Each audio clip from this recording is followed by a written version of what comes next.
Vamos a comenzar nuestra cátedra esta noche para preparar el ambiente.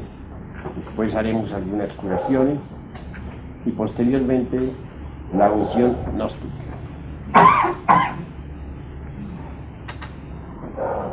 Ante todo, considero que es necesario cambiar, que debemos salir del estado en que nos encontramos, que urge una transformación total y definitiva. Indubitablemente, ningún cambio se procesa sin un shock especial.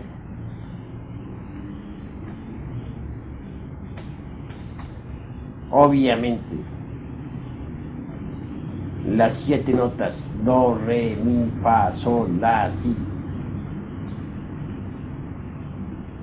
se hallan relacionadas con todos los eventos de la vida. Do, re, mi implica de hecho una serie de sucesos. Pero observen ustedes que entre mi y fa existe realmente una pausa. Eso es obvio.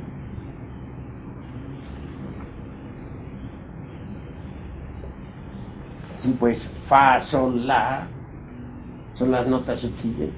Pero entre la y si hay otra pausa. Si uno se propone en la vida realizar un programa, un proyecto, habrá de comenzar inevitablemente por la nota do, proseguirá con la re y llegará a la nota mi. Al llegar a esa parte, pues tienen dificultades, inconvenientes, porque hay una pausa entre la nota mi y la nota fa.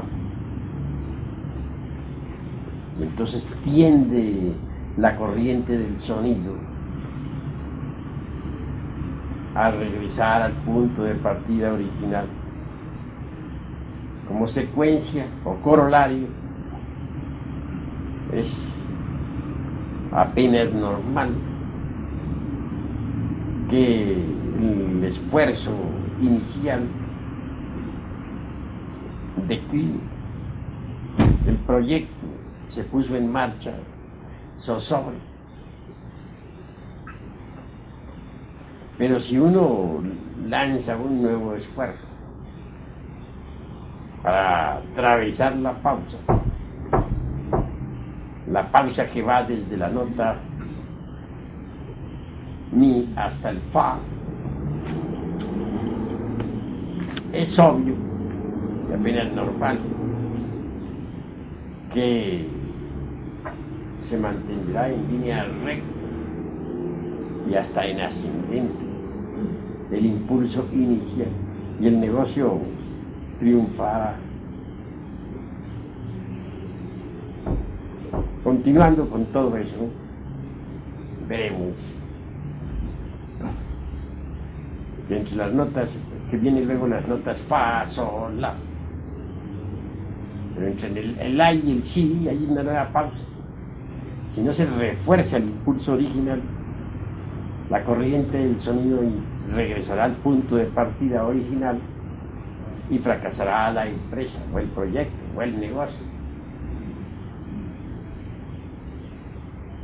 Así que es muy importante esto de las 7 notas de la escala musical. Es formidable esta cuestión de la corriente del sonido.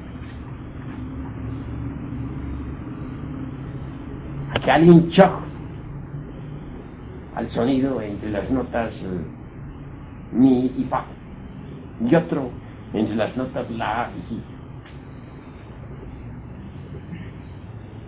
Siempre se necesita de un shock que le permita a uno existir, o que permita un cambio, una transformación.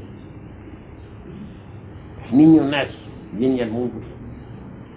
El primer shock que recibe es el del aire que inhala, que recibe.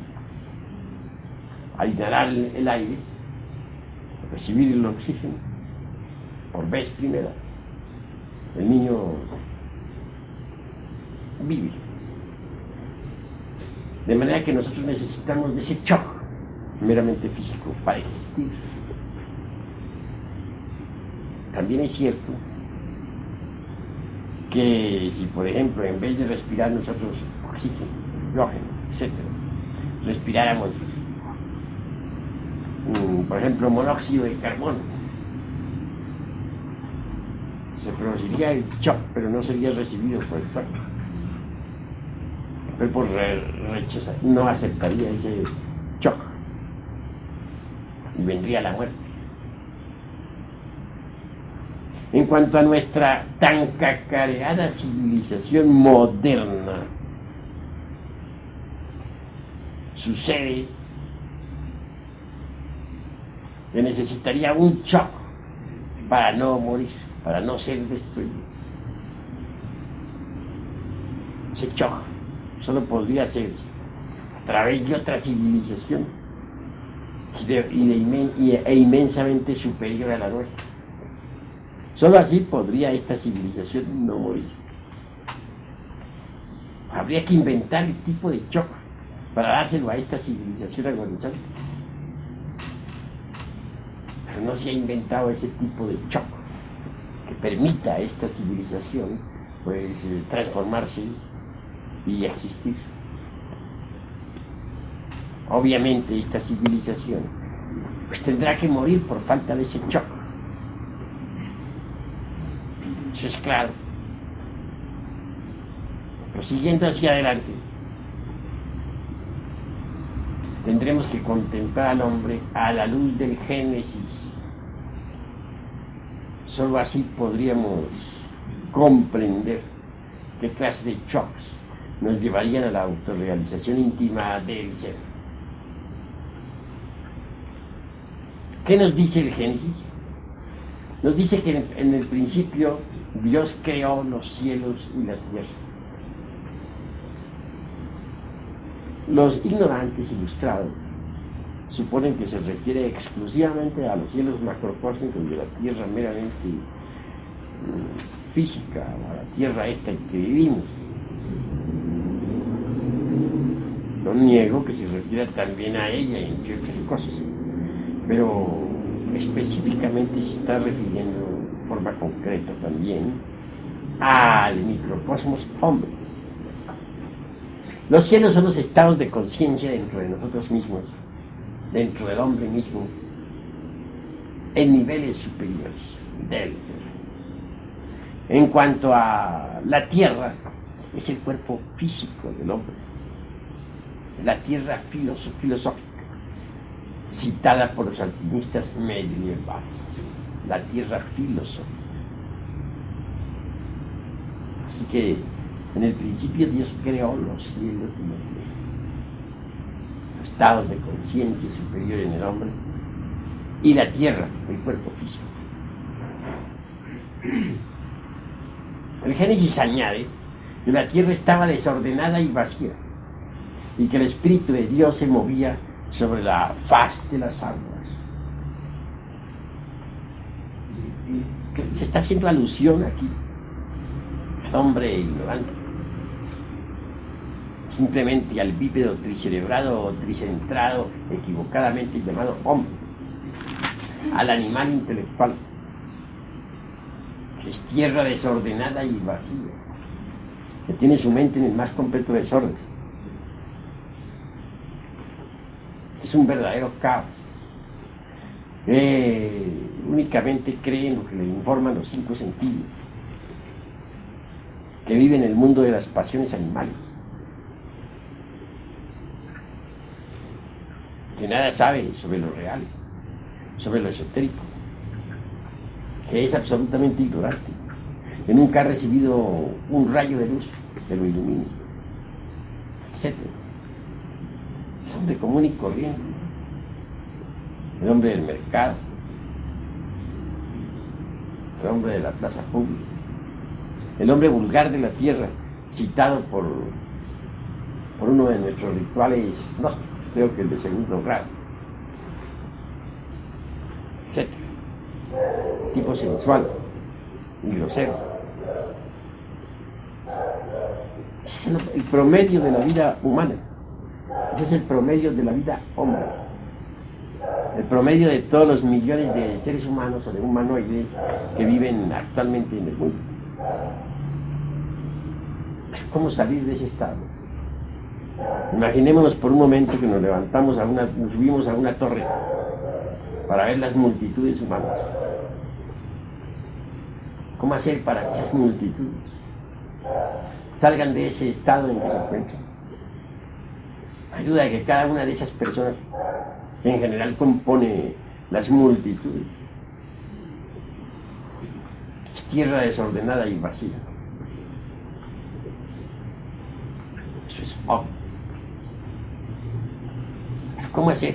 Se necesitaría de un shock especial. Solo así podría darse el caso de que hubiera un cambio. Es posible ese shock.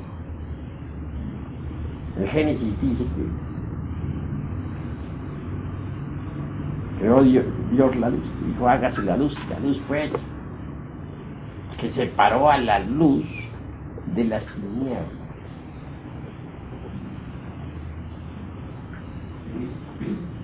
¿A qué tinieblas se refiere el Génesis? Pues a las tinieblas que están dentro de uno mismo, dentro de esta tierra filosófica. Pero, ¿qué clase de tinieblas son esas? Pues esas tinieblas constituyen los agregados psíquicos inhumanos que personifican a nuestros defectos de tipo psicológico. Ira, codicia, lujuria, envidia, orgullo, pereza, gula, etcétera, etcétera, etcétera.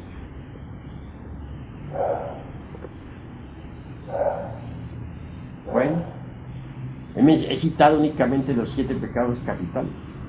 Estos se multiplican por otros 7 y otros tantos más y son legión. Pensemos en lo que son los agregados psíquicos.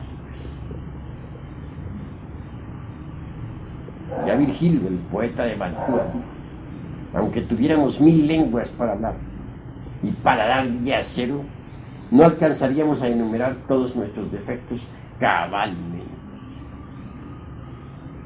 Ellos en sí mismos constituyen las tinieblas que cargamos en nuestro interior. Separar la luz de las tinieblas es algo tremendo. Esa luz es la conciencia superlativa del ser.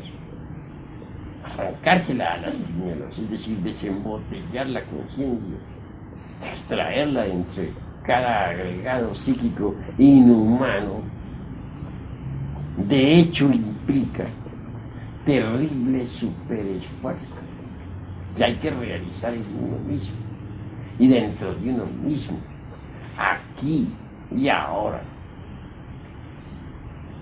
Arrancarle la luz a las tinieblas significa destruir todos esos receptáculos dentro de los cuales está metida la esencia, que es su luz. Es integrar esos agregados, pulverizarlos, para que la luz esencial se haga libre. Eso es lo que se quiere decir con separar la luz de las tinieblas. Y a la luz llamó día, y a las tinieblas de la ignorancia y del error llamó noche. Eso hay que saberlo, ¿entiendes? Comprenderlo. Creo que los hermanos van reflexionando. Continuando hacia adelante con el Génesis, veremos nosotros cómo se para el Creador, el Elohim, a las aguas superiores de las inferiores. Esto ya pertenece al terreno mismo de la alquimia. Obviamente, en nosotros existe el azogue en bruto, es decir, el mineral en bruto. Cuando se transmuta el azogue en bruto o mineral en bruto, que no es otra cosa sino el exiohejari, es decir, el esperma sagrado, o en otros términos, las secreciones de las glándulas endócrinas sexuales, entonces se consigue energía que ascenderá hasta el cerebro a través de sus respectivos canales, que bien conoce la anatomía oculta. Esa energía, sustancia.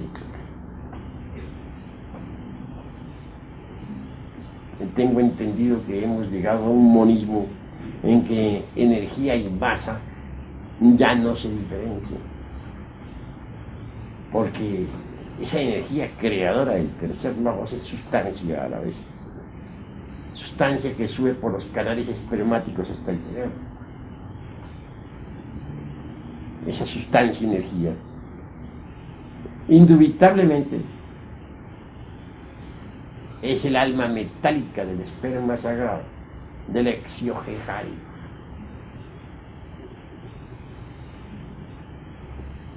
Esa alma metálica del esperma sagrado es pues energía y es sustancia. Como sustancia la podríamos llamar el mercurio de la filosofía secreta. No es un mercurio seco como el de los yoes, los agregados psíquicos que personifican nuestros errores. No, es un mercurio líquido, acuoso. Mirad de las cosas desde ese punto de vista. Vemos cómo las aguas superiores mercuriales se desligan o separan de las aguas inferiores. Hay una separación de aguas. Y separó Dios las aguas de las aguas superiores de las aguas inferiores. Claro está que esas aguas superiores son el mercurio, que tiene que pasar por varias fases antes de que se haga digno de recibir al azufre. En principio esas aguas mercuriales son negras, como el carbón. Posteriormente, a base de grandes sublimaciones, es decir, refinando el sacramento de la Iglesia de Roma, la Iglesia del amor, porque Roma a la inversa se dice amor, refinando tal sacramento, digo, se consigue, y es verdad, que las aguas negras se vuelvan blancas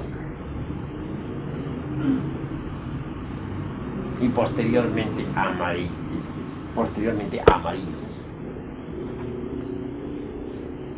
En alquimia hay animales que alegorizan estas fases del mercurio. Se dice que en principio el mercurio es negro, está representado por el cuervo negro, que después se vuelve blanco, está representado por la paloma blanca.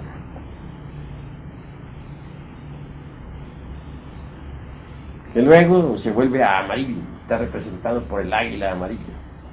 Y por último, es rojo, y está representado por el faisán rojo. Así que el mercurio tiene que pasar por 4 fases. Primero, negro. Segundo, blanco. Tercero, amarillo. Cuarto, rojo. Y esas fases se hacen posibles mediante la sublimación del trabajo en la forja de los ciclos. Así que van entendiendo ustedes el sacramento de la Iglesia de Roma Y ya lo saben, puesto que son de tercera cámara. Se entiende que los hermanos que vienen a tercera cámara están muy preparados. Ya han pasado por la antecámara, primera cámara, segunda cámara, y ya resisten este tipo de enseñanza superior. Por eso se les habla en una forma simbólica, alegórica, a ver si son capaces de captar la enseñanza. Cuando el mercurio se ha hecho amarillo, obviamente recibe al azufre. ¿Cuál es el azufre? Es el fuego sagrado. El fuego tiene que fecundar al mercurio.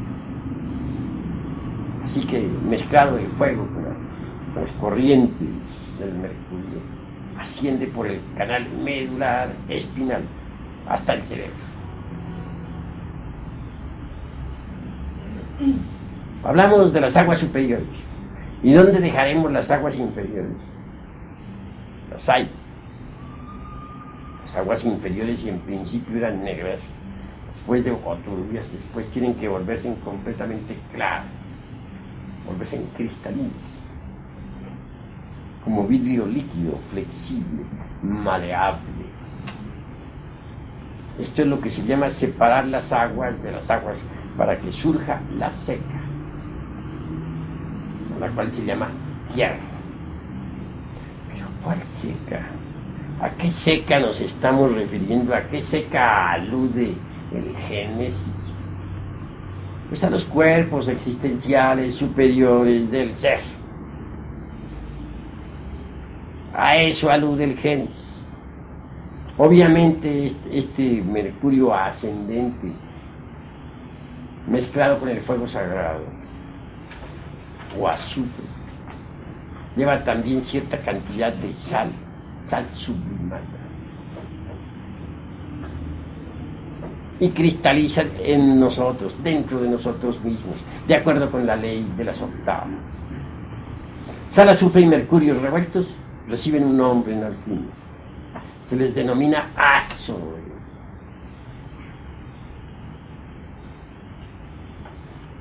Bueno, ese azoe en general cristalizará dentro de nosotros de acuerdo con la ley de las octavas. En una octava superior cristalizará en nosotros, convirtiéndose en el cuerpo astral. Y esa cristalización también se verifica o realiza de acuerdo con la ley del cielo, con la ley del eterno Heptaparaparchina, de acuerdo con las 7 notas musicales, do, re, mi, fa, sol, la, si.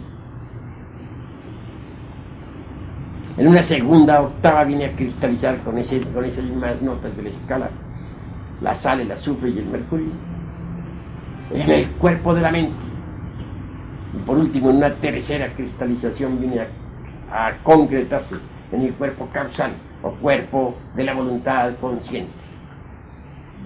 Si alguien posee los cuerpos físico, astral, mental y causal, puede por tal motivo recibir dentro de sí mismo los principios étnicos, anímicos o espirituales que le convertirán en un verdadero hombre, a imagen y semejanza de Dios.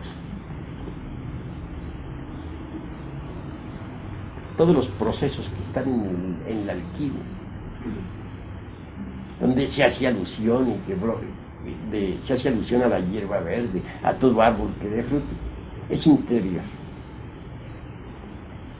Obviamente debe dar fruto en nosotros los árboles, el árbol del conocimiento, el árbol de la ciencia del bien y del mal.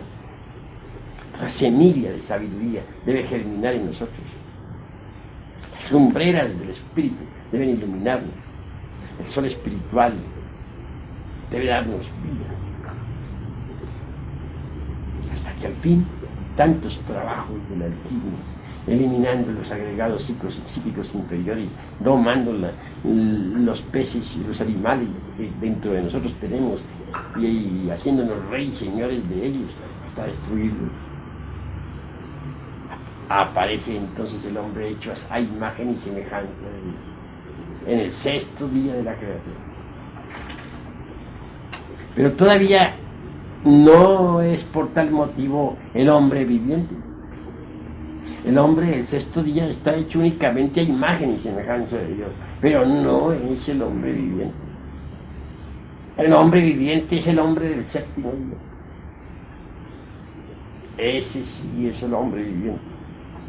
El hombre que se ha integrado con la divinidad. El superhombre. El maestro resurrecto. A ese alude tácitamente, claro, el Génesis. Si para poder transformarnos en hombres vivientes, en hombres hechos a imagen y semejanza de Dios, necesitamos un choque especial, que es el del conocimiento esotérico o crístico. Obviamente, para convertirnos en hombres vivientes, necesitaremos de un tercer choque especial. Concretemos. Para que exista el hombre físico se necesita un choque físico, es el aire que se respira en el momento del nacer. Para que exista el hombre hecho a imagen y semejanza de Dios, se necesita otro choque. Está definido con aquellas palabras que dicen: dijo Dios, hágase la luz, y la luz fue hecha, y separó a la luz de las tinieblas. El hombre ignorante necesita de un choque especial. Necesita de alguien que le lleve el conocimiento. Necesita de alguien que le lleve la enseñanza. Necesita recibir las luces del esoterismo. Eso produce en él un choque especial. Y solo ese choque especial puede transformarlo más tarde. Puede convertirlo, dijéramos, en lo que se llama hombre hecho a imagen y semejanza de Dios. En el sexto día. En el séptimo día ya cambian las cosas. Para llegar a ser hombre viviente, el hombre del séptimo día, se necesita otro choque de tipo muy especial. Un hombre del sexto día es un hombre hecho a imagen y semejanza del Eterno, pero no un hombre viviente todavía. Se necesita de un tercer choque para convertirse en hombre viviente. Si un hombre del sexto día, hecho a imagen y semejanza del Eterno, quiere convertirse en hombre viviente, debe hacerse resurrecto. No podría hacerse resurrecto sin un choque especial. Necesita descender, bajar a los mundos infiernos, a la novena esfera, a desintegrar los demonios de la luna negra.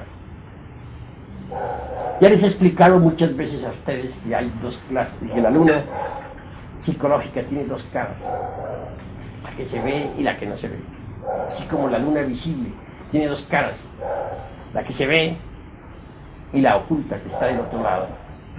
Así también tengo que decirles que la luna psicológica dentro de nosotros mismos tiene dos caras, la que se ve, es decir, aquellos defectos que resaltan a simple vista, y la que no se ve, la oculta, la escondida. Muchos santos que progresaron demasiado quedaron estancados cuando creyeron que ya habían acabado con el ego. Sí, habían destruido muchos elementos inhumanos de la parte visible de la luna psicológica, mas no habían desintegrado los elementos inhumanos de la cara oculta de la luna psicológica. Se absorbieron en el nirvana o en el mahaparanirvana, convencidos de que los elementos indeseables de sus psiquis habían sido desintegrados, pulverizados. Más tarde se dieron cuenta de que no habían llegado todavía a la meta, de que quedaban muchos elementos indeseables en la parte oculta de la luna psicológica. Y hubieron entonces de retornar al trabajo esotérico. Así, mis queridos hermanos, es bueno ir entendiendo que mientras uno no haya eliminado los elementos indeseables de su psiquis, obviamente va mal. Quienes piensan que se puede progresar sin eliminar los elementos indeseables de su psique, están equivocados. Totalmente equivocados. El hombre, hecho a imagen y semejanza del eterno Dios viviente, que creó el cielo y las cosas que hay en él, la tierra y todo lo que existe, tiene forzosamente que recibir un shock especial, si es que en verdad quiere convertirse en hombre viviente. Ese shock no sería factible si no se bajara a la novena esfera. Allí es posible ese shock. Solo allí se puede recibir ese shock tan especial. Y recibiéndolo, solo allí sería factible desintegrar los elementos indeseables que en su interior quedan. Raros son los seres humanos que han llegado a esas alturas. Sin embargo, yo cumplo con mostrarles a ustedes el camino. Conduce a la liberación final. Este camino no es para los mentecatos. No es para las gentes que están embotelladas, dijéramos, entre los códigos de moral escritas por tantos humanoides intelectuales. Es un camino difícil. A este camino se le llama el camino estrellado. Se le denomina así porque está simbolizado con 8 estrellas en el firmamento. Un camino lleno de peligros imprevistos. Un camino de angustias y dolores. Por ese camino anduvo Nicolás Flamel, el insigne alpinista medieval. Es el camino que conduce a Compostela. Hay que entender lo que es la palabra Compostela. Compo significa recibir. Estela significa estrella o estrella. Recibir la estrella. Para convertirse en hombre viviente hay que recibir la estrella de 6 puntas, es decir, el sello de Salomón. Esto está además debidamente documentado por el sepulcro del iniciado, que debe resplandecer. No olviden ustedes que la Madre Divina Kundalini es la que levanta los sepulcros de los iniciados. Cuando yo digo sepulcro de los iniciados, no me estoy refiriendo a sepulcros físicos, sepulcro psicológico, en el cual deben de ser depositados los restos de los yoes muertos. Cuando el sepulcro resplandece, no queda un solo yo entre la sepultura. Entonces brilla la estrella. Hay que saberlo entender. Peregrino que va a Compostela, Nicolás Flamel, simboliza, entre otras cosas, al Mercurio de la filosofía secreta, o al apóstol Santiago, el mayor. Obviamente los 12 apóstoles que habla la Biblia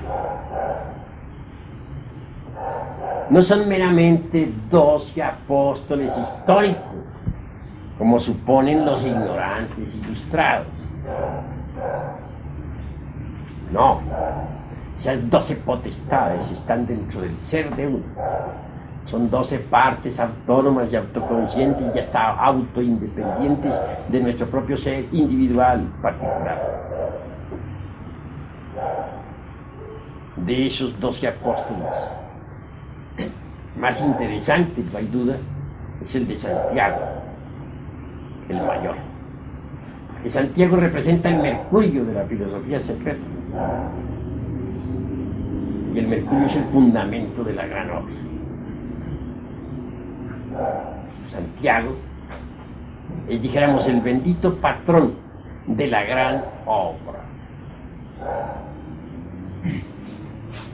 Los 12 apóstoles existieron históricamente, no lo niego, pero ellos alegorizan o simbolizan a los 12 apóstoles que cada uno de nosotros lleva en su interior. No quiero decir que ya todos los aquí presentes hayan encarnado a los 12 apóstoles. Yo no llego hasta el máximo. No quiero exagerar la nota. Para poder encarnar a los 12, se necesita inevitablemente haber muerto en sí mismo, haber destruido el ego animal. Las 12 potestades, obviamente,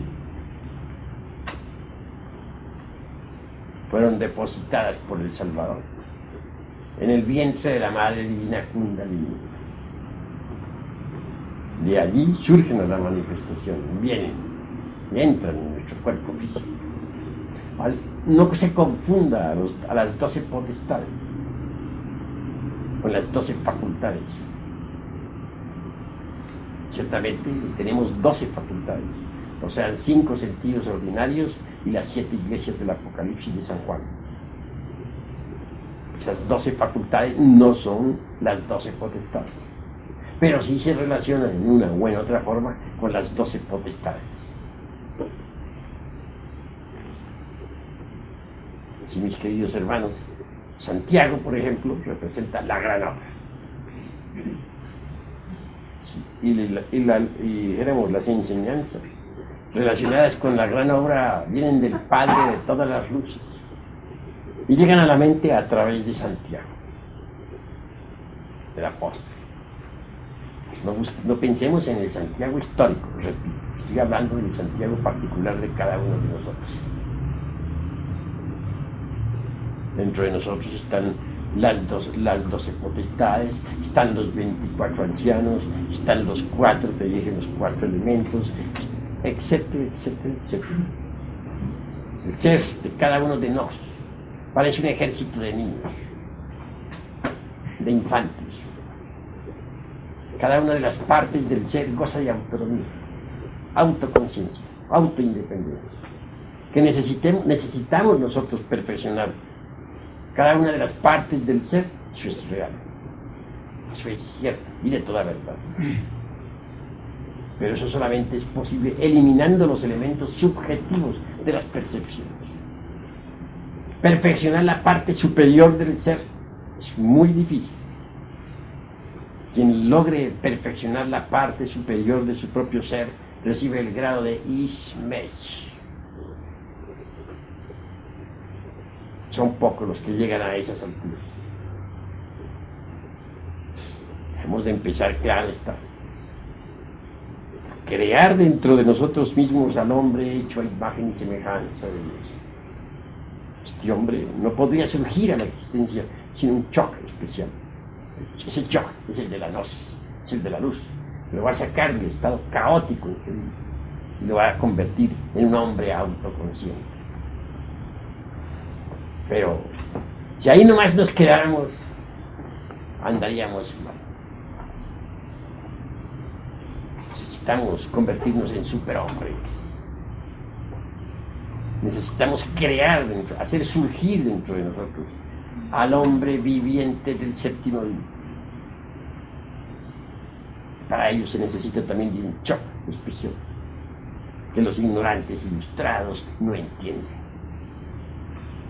Cuando un iniciado, que es un hombre viviente, trata de convertirse, cuando un iniciado, que es un hombre hecho a imagen y semejanza del Eterno, trata de convertirse en un hombre viviente, no es entendido. Ahora se explicarán ustedes por qué motivo los 12 apóstoles son calumniados. Los calumnian los virtuosos, los calumnian los sacerdotes del templo y los calumnian los ancianos. ¿Quiénes son los virtuosos? ¿Quiénes son los sacerdotes del templo? ¿Quiénes son los ancianos? Eso vale la pena reflexionarlo. Los escribas, los intelectuales, que están pegados a tantos códigos de moral podrida. Esos son los famosos virtuosos que contienen a los iniciados. ¿Quiénes son realmente los ancianos? Pues sencillamente las gentes muy juiciosas, muy llenas de experiencia. No entienden jamás a los iniciados. Por último, ¿quiénes son los sacerdotes? Las gentes de todas las religiones, de todos los cultos. De manera que los 12 santos, los 12 potestades, los 12 apóstoles suelen ser calumniados. Pero ellos marchan firmes hacia donde deben marchar. Santiago el Mayor, el bendito patrón de la gran obra, firme va por el camino que lo lleva a Compostela. Estoy hablando en un lenguaje esotérico superior para los que están en tercera cámara. Entiendo que aquí no se va a admitir a ninguno que no esté preparado, ¿no? Aquí estoy hablando porque creo que están preparados, están en tercera cámara. Así que, mis queridos hermanos, vean ustedes esos choques que se reciben, que son necesarios para la transformación. Son vitales. Hay un libro que nos puede guiar a todos. Es muy sabio, pero nadie lo entiende.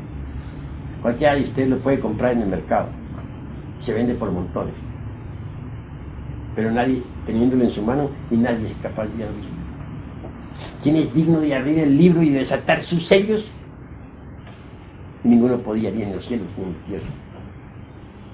Nadie había quien pudiera abrir el libro o desatar sus sellos. Me refiero al Apocalipsis de San Juan. Ese libro no lo entiende nadie. Gracias a eso no lo han adulterado, sino a estas horas ya sería un cadáver. Pero como nadie lo entiende, lo han dejado por la paz. En el Apocalipsis de San Juan está toda la ciencia de la gran obra. Allí está. Santiago aparece pues con el Apocalipsis en sus manos. Lleva una vara en su sombrero, una concha marítima.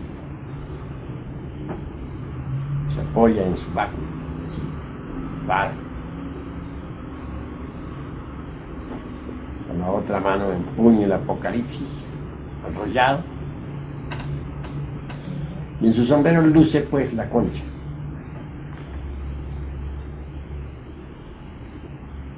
El sombrero de él es algo muy curioso.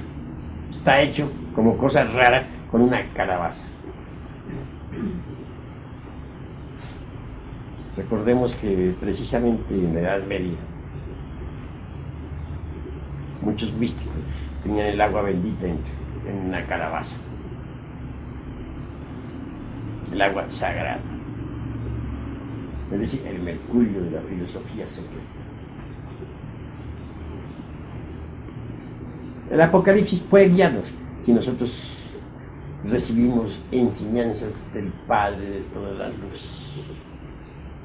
Y no es posible recibirlas sino a través de Santiago. Santiago es el mercurio de la filosofía secreta. El mercurio hay que prepararlo en la forja de los psíquicos, en el laboratorium del tercer logo. Ahí se prepara el mercurio, con el que hay que trabajar. ¿Podemos utilizar la clavícula de Salomón exclusivamente para invocar a las entidades peligrosas o también se puede utilizar para invocar a las entidades divinas? Uno con la clavícula de Salomón puede invocar a los ángeles, a los dioses ángeles. En la Edad Media se utilizaban las clavículas para invocar a Lucifer. Claro, se necesita tener mucho valor para hacer un tipo de invocaciones de esa clase. son muy peligrosas, puesto que el individuo no tiene todavía la estructura de un adepto, de un mago. Y ante una cuestión de esta le sucede lo que le sucedió a ese buen amigo. 3 días después moría. Y no está de más en estos momentos volver a recordar lo que sucedió en Costa Rica. El caso de aquella mujer ramera que vivía en estado de ebriedad, de cantina en cantina. Y aunque resulte un poco grotesco repetir sus palabras, pues para bien de la gran causa conviene repetirlas. Ella decía, pues, yo diariamente, perdonan ustedes la expresión, me acuesto con tantos, 14, 15 hombres, 20. Y decía más, y si se me apareciera el diablo en persona, pues estoy refinando las palabras, no estoy sacándolas totalmente por ser demasiado vulgares. Pues con ese también me acostaría. Bueno, cuentan, lo sabe todo el mundo, un pueblo de Costa Rica.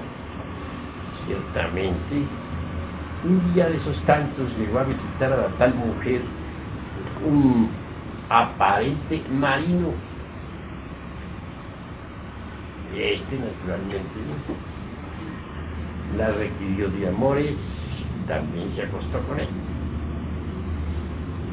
Después de que aquella mujer, pues, hubo realizado el acto sexual, pues, un marino en cuestión, se sentó en el umbral de la puerta de su horrible apartamento. Allí, sentada, contemplaba el paisaje, panorama, las gentes que iban y venían, etcétera, etcétera. De pronto sintió que alguien le llamaba. Era el marino. Él le dice, tú no me conoces. ¿Crees que me conoces? Porque dormiste conmigo, pero estáis equivocada. No me conoces. Vuelve a mirar hacia adentro para que me conozcas. Se la volvió a mirar y ve que ve a Lucifer convertido en un verdadero diablo, terrible como lo pinta la mitología por ahí, con todos sus horrores cavernales. La mujer cayó instantáneamente privada. 3 días después moría en el hospital. Dicen los que la vieron, y de aquel apartamento salía azufre. Durante algún tiempo las gentes no quisieron volver a pasar por esa casa. Claro, ella antes de morir contó su historia, alcanzó a contar a algunos, pero no resistió, murió. ¿Qué sucedió? Pues el propio Lucifer de ella, que estaba tan horrible, es claro que intervino para bien de ella misma. Posiblemente, yo no digo posiblemente, sino que eso es obvio. Fue enviado por el anciano de los días, por su propio padre de ella, en secreto. Y actuó, se materializó físicamente. Claro, la lección para esa mujer fue terrible. Desencarnó. Pues podemos estar seguros de que cuando esa mujer vuelva a tomar cuerpo, cuando regrese, ya no volverá jamás a caer en la prostitución. Hasta es posible que siga la senda de castidad. Pues la lección que recibió fue bien amarga. Es decir, se ve que su padre, que está en secreto, resolvió hacerle una operación quirúrgica. Sí. Para eso se valió de esa parte del ser que se llama Lucifer. Hasta puede esa mujer más tarde venir a agarrar el camino. Venerable. Sí. Y entonces para blanquearnos, Lucifer, ¿qué podemos hacer? Destruirle, reducirlo a polvareda cosa. Hay necesidad de vestirlo de blanco. Más aún, hay necesidad de vestirlo con la púrpura de los reyes. Debemos sentir piedad por nuestro propio Lucifer. Y si él a veces se enerva. Él da impulso sexual a todo el mundo. Tenéis que saber aprovechar ese impulso. ¿Cómo? Clavando la lanza en su costado. Recuerden ustedes que Lucifer es escalera para bajar. Y recuerden que Lucifer es escalera para subir. Léanse en la Divina Comedia y hallarán amplia ilustración sobre Lucifer en la novena esfera. Sí, el Dante la explica. Maestro, ¿cómo dice usted que Krishnamurti no tiene completamente nada de ego? Cuando en realidad todavía, aún después de la tercera montaña, quiero decir, después de la segunda montaña, todavía el maestro tiene que continuar ejecutando trabajo para conseguir la perfección. Y antes de conseguir la resurrección tiene que trabajar en los infiernos de los distintos planetas, desintegrando, digamos, gérmenes de egos. A Lucifer, digo a Krishnamurti, señor Krishnamurti, es un alma muy antigua. Pero realmente, a pesar de que no tiene, dijéramos, lo que se llama ego, pues no ha conseguido la resurrección, porque le falta algo. Obviamente debe bajar a la novena esfera a trabajar. Claro que algo tiene que eliminar, que él desconoce. Pero si decimos que no tiene ego, que está limpio de ego, sí, lo que es humanamente comprensible. Y más allá todavía existen ciertos elementos que escapan, digamos, a la comprensión de todos y que hay que desintegrar también. Venerable. A ver, allí la pregunta. Venerable maestro, volviendo al Génesis, una pregunta que se hizo anteriormente, se dice que después de la separación de los sexos no todos cayeron, y que esos grandes maestros que no habían caído que siguieron sus caminos, exaltaciones, pero necesariamente todo maestro en un pasado más avanzado ha debido bajar, o necesariamente siempre se produce la caída para el cielo. Pues así está en el Génesis, así está la revuelta de los ángeles. Pero hay que distinguir lo que es una caída de lo que es una bajada. Muchos confunden la bajada con la caída. Como en ambos casos desciende el iniciado a los infiernos, al noveno círculo dantesco, a trabajar con el fuego y el agua, origen de mundos, bestias, hombres y dioses. Entonces se presta, dijéramos, a muchas interpretaciones. Pues no hay que confundir jamás una caída con una bajada, son diferentes. Y siempre se dan en todo Génesis las bajadas y las caídas. O sea que siempre se procesa el error, digamos así, de Sakaki. Bueno, Sakaki no se procesa en todos los casos. El arcángel Sakaki se equivocó aquí en este sistema solar o en este planeta Tierra, pero ese es un caso de punto y aparte. Sí, maestro, o sea que no refiriéndome a Sakaki, siempre se presenta el mismo drama, no fue Sakaki, fue otro, siempre se produce la caída. En todo universo naciente hay bajadas y hay caídas. Los Elohim deben bajar, y algunas veces caen. Pero en todo caso necesitan descender, expandirse, descender, para poder después ascender, subir victoriosos. Es decir, todo ascenso va precedido de un descenso. Toda exaltación va precedida de una espantosa y terrible humillación. Y si no, ¿dónde estaría el mérito?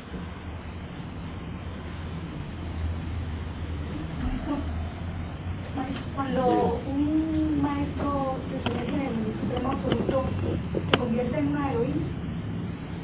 Pues yo no podría pensar que se pudiera sumergir, que se pudiera convertir en Elohim en el absoluto. Un Elohim tiene que, para poder sumergirse en el absoluto, primero tiene que ser Elohim y luego sumergirse. Antes, no. ¿Cómo dices? No, eso que yo le pregunté es que se convierte en a Elohim. A Elohim es a Elohim. Y Elohim es Elohim. A Elohim es el eterno Padre cósmico común, la infinitud que todo lo sustenta, el omnimisericordioso, el absoluto inefable. Y Elohim es la segunda unidad, la unidad manifestada, la hueste de los creadores, Elohim, la hueste de los andrógenos que crearon el universo, etcétera, etcétera. O sea, el ejército de la palabra, el ejército de la voz, el verbo. Indudablemente el Elohim, que se sumerge entre el seno del eterno Padre cósmico, entre el absoluto, recibe su verdadero nombre, que es el de Paramartasatya. Un Paramartasatya es algo inefable, algo imposible de comprender a simple vista. El Paramartasatya está más allá del bien y del mal, más allá de la personalidad, de la individualidad y del yo. El Paramartasatya es transparente como el cristal, terriblemente divino. Son muy pocos los que logran convertirse en Paramartasatya.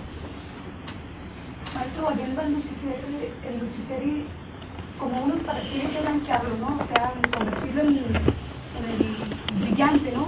En un latón. Entonces, él mismo puede colaborar con uno para que uno lo convierta él en ese Lucifer exaltado. Pues para él colabora con la tentación. Si no, ¿de qué otra manera podría colaborar? Cuando la tentación es fuerte, pero el triunfo sobre la tentación es luz. Si uno vence la tentación, pues vence a Lucifer.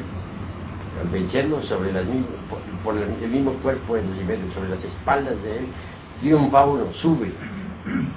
Recuérdense ustedes que en la Divina Comedia del Dante Alighieri y Virgilio bajan por el cuerpo, por las costillas del Señor Lucifer, y suben por las costillas también del Señor Lucifer. Que Lucifer es escalera para bajar, Lucifer es escalera para subir. Si vencemos la tentación, subimos por las mismísimas espaldas de Lucifer, y eso es lo que quiere Lucifer. Él nos pone la tentación para que nosotros podamos subir. Vean ustedes a Cristo disfrazado como Lucifer. Cuán grandioso es Christus Lucifer. Cuán grandioso. Poniéndonos la escalera para que subamos. Venerable, dice usted que Krishnamurti ha envejecido, pero cuando el ave fénix resurgió de las cenizas, Krishnamurti montó en él y se elevó. No digo nada. Digo que a Krishnamurti le falta algo, dijo esto. ¿Qué le faltará? Solamente él lo sabe, le falta. Yo digo que le falta bajar a los fondos. Bueno, ese es mi concepto. Otros pueden pensar diferente. Maestro, y leyendo el libro de Krishnamurti, el Bhagavad Gita, ahí se ve, es muy profundo, pero se ve que no bajó a los mundos internos, y hablando con algunos adeptos en su sociedad, se ve que no trabajan con el tercer logos, porque simplemente son abstemios y dicen que utilizan el sexo únicamente para procrear. O sea que, y si ellos siguen su enseñanza, quiere decir que él no trabajó en ese aspecto. La obra del Bhagavad Gita es una obra muy sabia. Tiene dos caras, la pública y la secreta. Porque la cara secreta, vemos nosotros perfectamente que está definido todos los trabajos de esotérico. Ahí nos encontramos a Arjuna bajo la dirección de su dios interno, Krishna, peleando terriblemente contra sus parientes, lanza en mano, en el campo de batalla. Esto no es otra cosa sino la lucha contra los agregados psíquicos inhumanos que todos en nuestro interior cargamos. Así pues que cuando se habla de la danza y todo eso hay que saber entender. Krishna indudablemente es un gran avatar. ¿Decía? Hay que establecer una diferenciación entre Krishna y Krishnamurti, que son dos cosas diferentes, ¿no? Pues sí, estamos hablando, ella me ha preguntado por Krishna y el Bhagavad Gita. Sí, maestro. Una cosa, y Krishnamurti es otra cosa, ¿no? Ya sabemos que el señor Krishnamurti vive actualmente en los ríos, en Estados Unidos, ¿no? Pero nada, ¿a quién te estás refiriendo? Bueno, maestro, sinceramente me estaba refiriendo al que maestro estaba mencionando. Estoy hablando el que escribió el Bhagavad Gita. No, el que escribió el Bhagavad Gita es una cosa, es Krishna. Y Krishnamurti es otro punto y aparte. Maestro, ¿por qué es un delito lanzar la piedra filosofal más de 7 veces? Bueno, porque ya es exponer al Cristo a muchísimos imperios. De manera que se puede caer bajo maldición. A ver, hermano. Venerable maestro, cuando he trabajado con Lucifer, con el divino Daimón, para dar un cuerpo astral o en Quiznas, y especialmente para conocer mis entidades indeseables en los 49 niveles de su consciente, me he encontrado con el hermano terrible.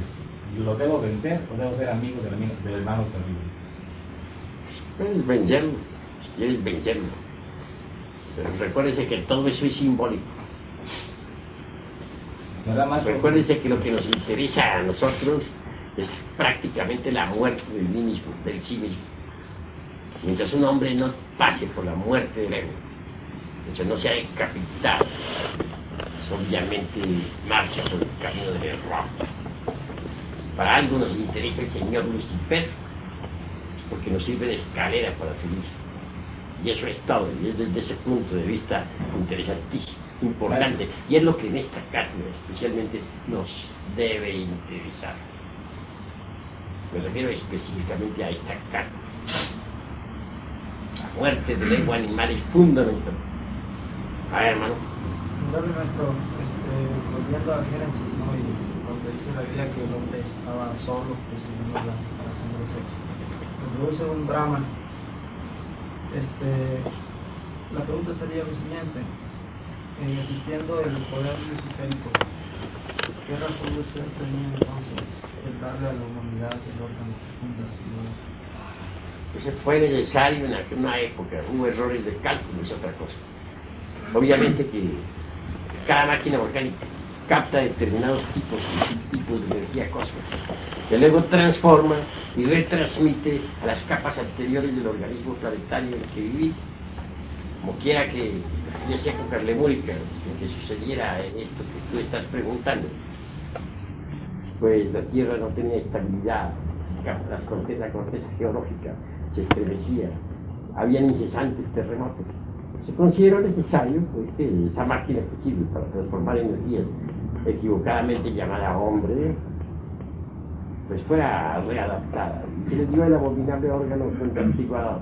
El resultado fue magnífico, se consiguió la estabilización de la corteza geológica, pero hubo error de cálculo en el gran Ángel Sakaki, porque falló en los números transfinitos. Ese error de cálculo hizo que tuviera la humanidad ese órgano fundamental más allá de cierto tiempo normal.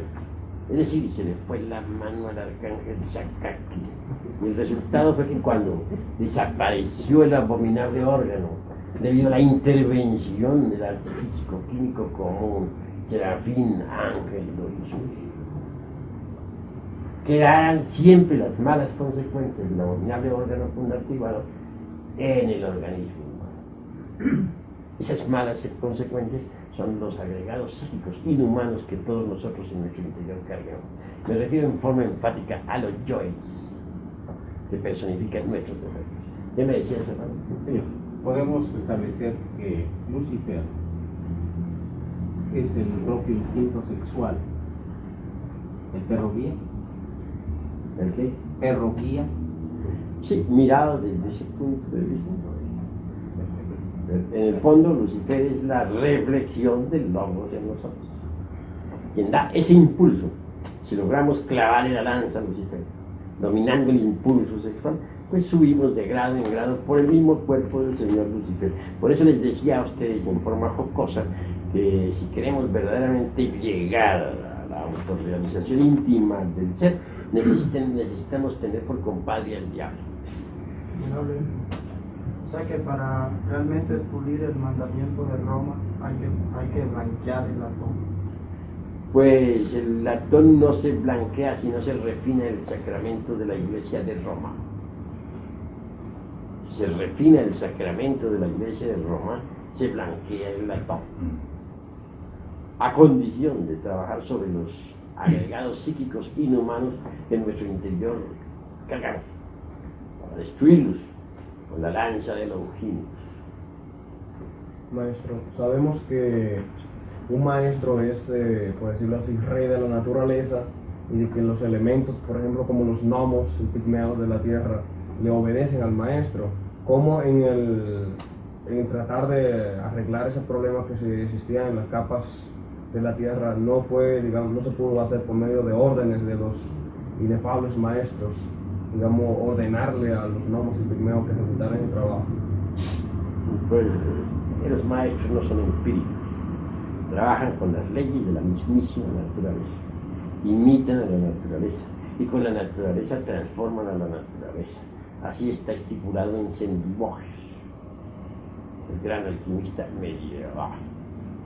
Así que es indubitable que no se pueden quebrantar leyes. Hay que usar las mismas leyes para poder organizar la naturaleza.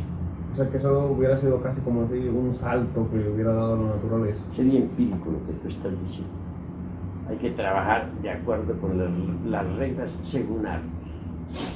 La naturaleza transforma a la naturaleza y obedece a la mismísima naturaleza. El alquimista tiene que saber imitar a la naturaleza si es que quiere triunfar. Por ejemplo, si alguien quiere crear los cuerpos existenciales superiores del ser, si no los tiene, pues tendrá que trabajar en la noche, en la novena esfera.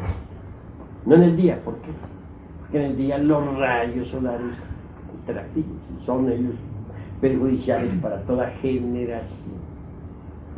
Pues pónganse unos huevos de gallina, por ejemplo, a la luz del sol, que la gallina los empolle, a ver si salen los polluelos. Pero si se coloca el nido de la gallina en las tinieblas, y allí saldrán los polluelos. Siempre hay que trabajar con las reglas mismísimas de la mismísima naturaleza, no en forma empírica.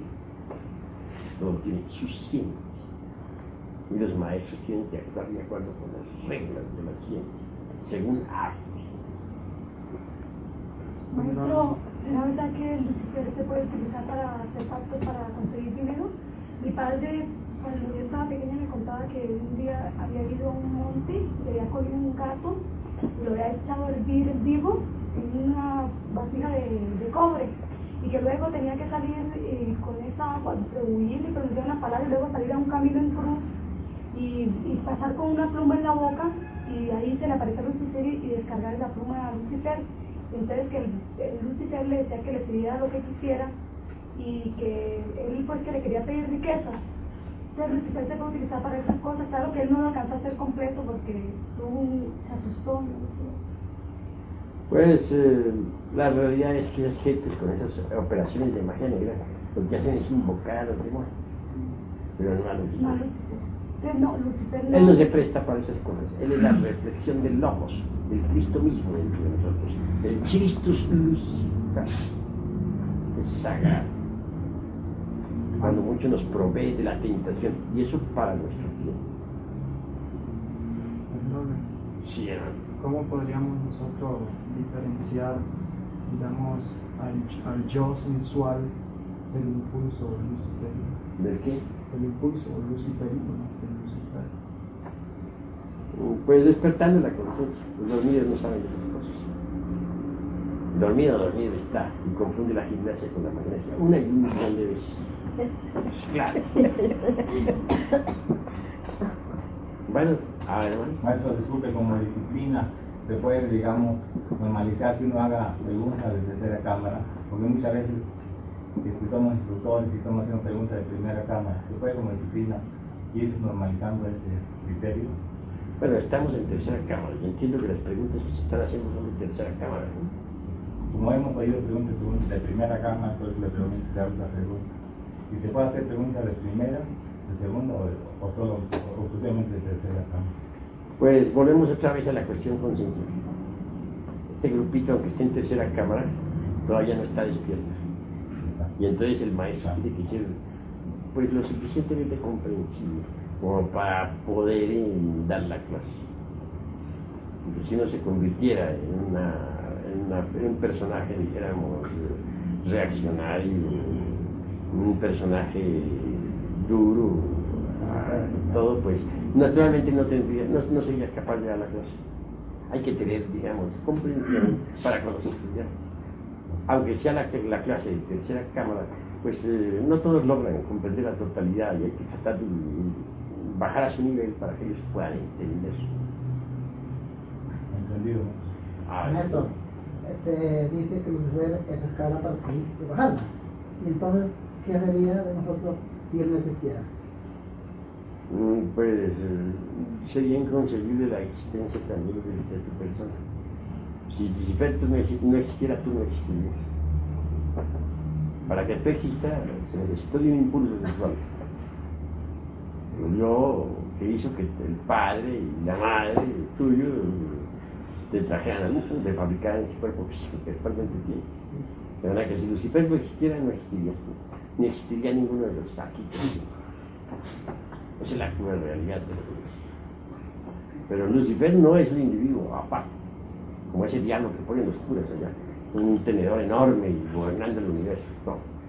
Lucifer es la reflexión del logos dentro de nosotros, y cada cual tiene su propio Lucifer. Creo que ya esta cátedra pues, ha concluido, vamos a hacer algunas curaciones, pero no me van a salir por un montón de curaciones porque no nos alcanzaría el tiempo.